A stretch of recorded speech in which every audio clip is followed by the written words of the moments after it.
مرزا وہاب صاحب، آپ کو اس بات کی ضرورت نہیں ہے کہ آپ دورے کریں سڑکوں پہ. ضرورت اس بات کی ہے کہ مسئلے کو حل کرائیں.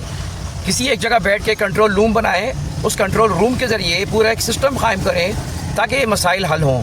آپ کے گھومنے سے مسئلہ یہ ہوا ہے کہ کوئی سسٹم باقاعدہ شہر میں نظر نہیں آیا اور تباہی نظر آئی. لوگ مر گئے، لوگ ڈوب گئے اور بہت زیادہ تباہی ہوئی ہے. صحیح ہے، آپ نکلے، اچھی بات ہے، لیکن آپ کا اصل کام یہ ہے کہ آپ کنٹرول سسٹم اچھا بنائیں، آپ اطلاعات کا نظام اچھا بنائیں. کل سے جو بارش 2 دن سے چل رہی ہے اس میں سب سے بڑا مسئلہ یہ ہے کہ ایک افراتفری محسوس ہوئی ہے اور لوگوں کو جو گائیڈنس نہیں ملی. کل رات کو پوری رات جو ہے لوگ پریشان رہے، ان کو کوئی گائیڈ کرنے والا نہیں تھا.